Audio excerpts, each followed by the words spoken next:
السلام عليكم ورحمة الله وبركاته. جيناكم فيديو جديد من قناة اي بي بروز. فكرة فيديو اليوم ان حنحكي قصص صار معنا، قصص مرعبة.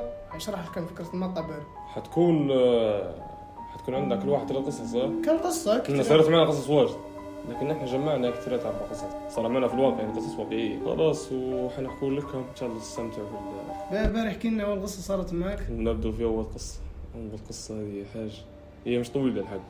حلو. نبدأ لك بالليفل هذه سهل بعد الأصعب. أيوة. هذه سريعة مش حتطول. عادي. هذه وانا صغير نلعب في سوني ما طلعش من الدار. حلو. حرفيا الدار هذه ما طلعش منها، نلعب كملت حياتي كلها سوني حتى هلا من حق الشيء سوني. حلو. مرة نلعب في الليل، نلعب في سان اندريس في 2 مو كملت لعب، جيت نطفي السوني، طفيت السوني وصبيت في صوت وراي قال لي ماش بتلعب، صوت وراي قال لي ماش بتلعب. هذه امه شنو يبي؟ بحثت وراي اصحاب محمد خويا ولا واحد ولا بحثت وراي قلت ما لقيتش حد، ما فيش حد، لا ورا ما فيش حد فاضي. بعد شنو درت؟ حليته والدار ما عادش اشتريها لمدة اسبوع تقريبا. وانا صغير شو بروح قلت بقى شنو يقول لنا يلا ما عادش تبي تلعب يا بارد؟ والله ما فهمتش القصة، شنو السبب لكلمة ما عادش تلعب، ما فهمتش غريب ولا انا موسوس ما فهمتش. صوت سمعته في ودني ما عادش تلعب. هذه امه هي عارف شيء دافيدين عليك فجأة هذيك يا رجل. ثاني قصة نحكي نازل قصة. أبدأ قصة خفيفة. أبدأ بخفيف بعد أبدأ بالخفيف. أول قصة اللي بنحكيها لك كم صارت معايا، اللي هي مرة وأنا كنت راقد تمام، نظرة تكفى الله بعد تنوض فجأة مثلا حد يوعيك ولا حاجة، لا خلاص تنوض فجأة، نضت فجأة لقيت حد يخبط لي كتفي يقول لي نوض، ما قاليش نوض لكن هيك متاع جو نوضك، خبط لي كتفي. اول ما نضت حسيت باللمس هيك قاعد يقول لك بديش نبرم بالجو، بديش نلمك. قلت الرجل شويه خلاص، بعد نضت جديات خبطني خبطتين بس هيك، بعد انا برمت ما لقيت شيء، هي في ليله الساعه 3 الفجر كذا.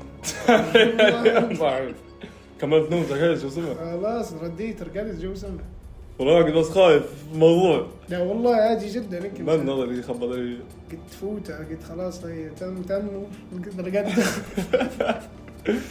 باكي واحد يبي يجيب له ميه ولا حاجه ممكن كان قال لي، بس لكن هو عاني مش عدى اكيد ولا بكز معك ولا معك سوني ممكن حط سوني في دار كنت وقت قاعده اكيد ولا معك سوني ضرب بطل عرفت بطل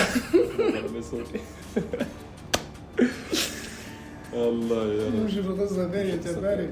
تو بنقول لكم قصة ثانية هي جديدة ما لهاش واجد، تقول 7 شهور 8 شهور. حلو. جاتني فترة نقدر الدار ما قاعد واجد، ما فيها شيء، نحوشنا في شيء، بس أنا هيك مش عارف جاتني فترة متنصف نلقى في دار ما قاعد واجد. حلو. نلقى في داري بعد من نلقى في دار ما قاعد. يدو أسبوعين جو سمع 100% لو أسبوعك. كنت مسيب دارك ولا دارك كان فيها حاجة ولا شنو؟ ما فيها شيء دار لا ركضت دار ما قاعد، المكيف أقوى والله. أوكي حلو. المهم رقدت هني أسبوعين جو سمح، كملت نومي كله أنا وعجبني الوضع 100%. في يوم يا معلم راقد تغطي جوي سمع جوي جميل تغطي راقد مرة واحدة يا معلم. وش هذا؟ والله جدية حق الله. الساعة 2 3 ونص فجاني أغرى. والله جاي نطلق مرات. والله يعرف راقد يعرف في عيال مش 7 حلمة في 9 حلم مرة واحدة. اوكي جاء قال لك وش هذا مدينة مرة واحدة في حاجة قالت لي ورب الكعبة عارف لما حد حاجة بسيطة بك جلد قدامي حق الجلد. شنو مواصفات الشيء؟ جلد كيف حاجة سوداء لابسة جلد حاجة صغيرة جلد مش كبيرة، حاجة مش كبيرة كأنها حيوان جلد حق الله عارف حتى لو مسكني منها قال لي تحت عيوني عرفت لمعتها شوية مني اختفى مرة واحدة عرفها طلعت فراش وقريت قرآن مش عارف يتشم فيه. من يوم ما الدار ما عادش لقيت فيها، كانت ترقد في داري يا معلم. للمرة الثانية يفجعني. هذه قصة ثانية. قصة ثالثة حتكون توب نحكي لكم قصة ثالثة هذه مش قديمة واجد، حتى صارت معي في الحوش ديما راقد. أنا قصة تصير معي ديما نقد راقد ضروري في قصص راقد وعيد فجأة الساعة 1:30 ما في شيء، بس وعيدك طلع وعي بتاع الرعشة شم فيه تالي تحس روحك طايح هكي طايح من فوق ولا لا خفضة هي أنا قريبة من راقد خفضة بقى رقدت مو مساعدني نوزتني خفضة أخرى نفس خفض وعيد شم فيه هو بيد الله. الخضة الأولى جاتك بعدين رقدت بعد جاتني خفضة واحدة أخرى بقى خفضة كاملة عارفة متاع اليوعى بايس يتحيى علي أمه أنا كاشم فيه خفضة تاني يعني خلاص شو تملحت فقدت الأمل قلت شم فيه يقولون نفع قعدت مقابز ما رقدتش قيل من الساعة قيل عارف نعست ورقدت بروحي عارف نعست قيل مقامز دروحي مش نرقد نقول فضل الله نعسان ميت عارف الساعة 2:30 3 بعد رقدت وشيادة مدينة تجيني عيطة في وذني وحق الله مثل ذكر ورب الكعب عيطة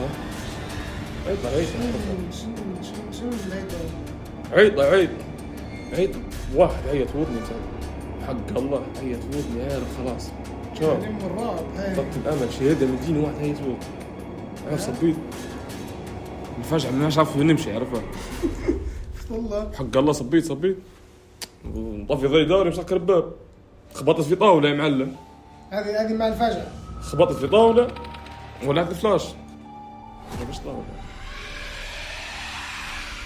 أنت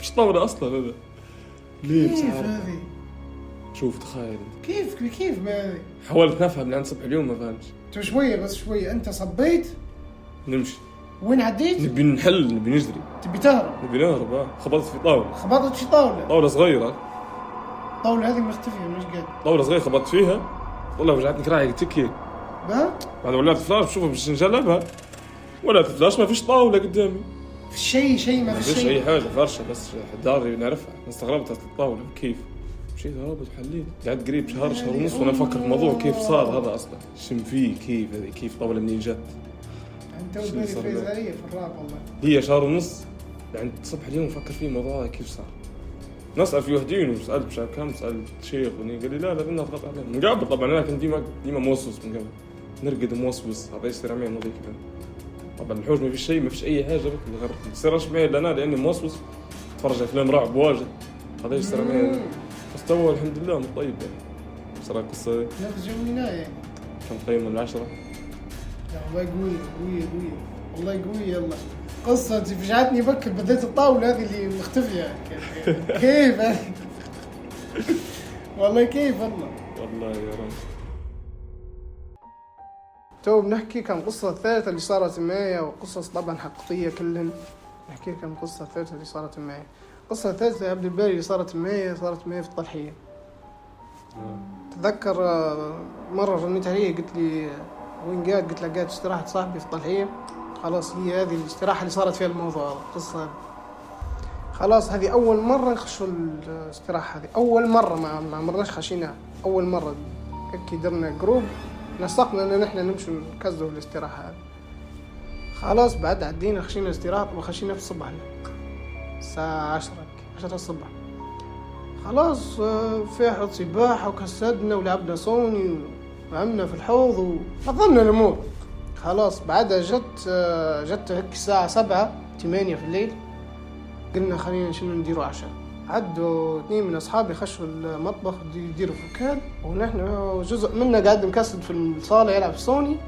وواحد من أصحابي بدون ذكر اسامي طبعا خش يدوش لأن مية الحوض عارفين أنتوا فيها كلور ونين فلما طلع من الحوض السباحة عاد يدوش مش حول كلور خلاص صاحبي هو خش يدوش الحمام كان يغني هو في الأصل ما كانش يغني نحن نسمع فيه انه هو يغني هو خش عادي يدوش عادي ما يغنيش نحن نسمع فيه يغني هو ما يغنيش فانا عيطت له قلت له يا فلان ما تغنيش في الحمام مش كويس انت قاعد تغني في الحمام انك تغني في الحمام هذه مش كويسه فخلاص عيطت له اول مره ما ردش علي عيطت له ثاني مره برضه ما ردش علي عيطت له ثالث مره خلاص انا صبيت من مكاني عديت دقيت عليه الحمام وقلت له يا فلان ما عادش تغني رد اسكت شويه هيك بعدين وبعدها شنو اللي صار تو اصبر هذا كان طاح تجي اجتياد انت ولا شفط في واحد برا القصه ولا اللي صارت هذه اللي تو صار شنو الصوت هذا يا خالي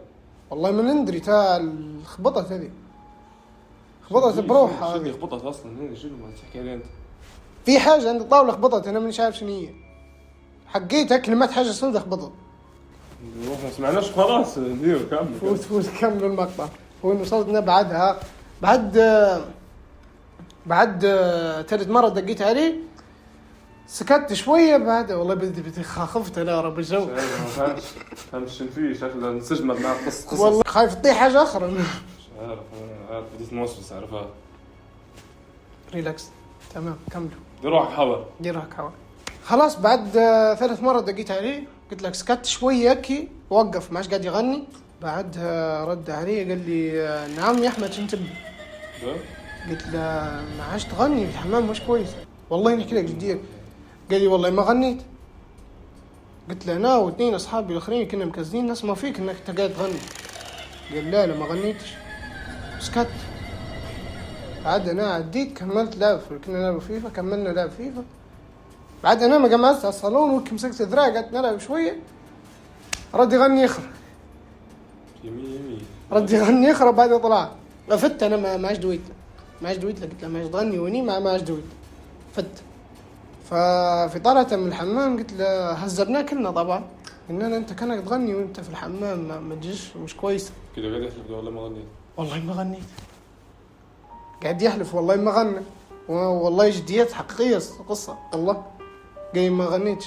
انا حسابها يشفط جيت قلت له تعال قام مازع الكرسي انا بالله عليك تغني ولا ما تغنيش؟ قال لي والله ما كنت نغني في الحمام شهد في ديني ما كنت نغني. قلت له به تمام خلاص. بعد وتينا العشاء وقمزنا تعشينا. بعد ما تعشينا طفى الضي وهنا الكارثة الكبرى.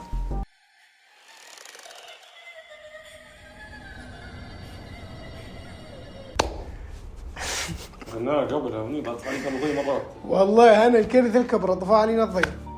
اول ما طفى علينا الضي كان حشاكم طبعا كنا مقمزين على الصالون هيك انا تمام وهنا الشاشه كنا نلعب عليها في سوني وتلاها حشاكم في سله كناس. سله الكناس بعد طفاء الضي كنا نحن مقمزين على الصالون هنا. بعد طفاء الضي سله كناس طارت هيك وعدت خبطت في الباب. خلاص نحن شندرنا يا معلم. كيف شوي اصبر. حشاكم السلم تاع الكناسه حديديه كانت مش حديد الماكن يعني كيف المشبكه بالحديد. طارت هيك صبت طارت وخبطت في الباب. سألنيش كيف خبطت في الباب.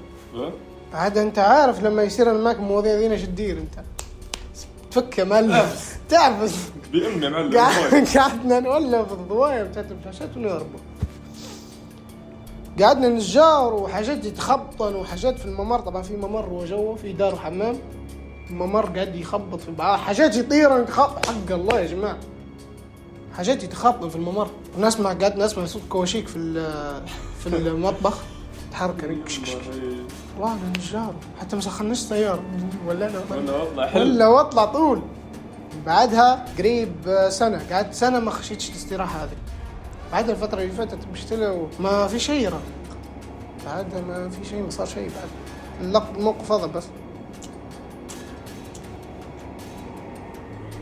موضوع حق الله عدي في القصة متاعك. فيلم عشون والله فيلم. عارف اليوم هذاك قلت لك والله يا جماعة من اليوم اللي روحت فيه في الليل من الاستراحة ما قعدت 3 أيام خايف نرقد وقعدت موسوس نسمع في أصوات في الحوش. أنا نسمع في أصوات حاجات يمشى وخيالات يمشى نك قعدت موسوس 3 أيام ما قدرتش نرقد. عرفها ضروري الوصف ضروري تحولها من راسك باش تاخذ في وقت. خلاص 4 يوم تمام نورمال ردت الأمور طبيعية. قبل ما تغيب أعرف قصة من لا وضحات من اللي يعرف. أنا أحول قصة الطرحية اللي جاي هذه وين يا معلم حولها هذه فيلم الرعب اللي صار معي.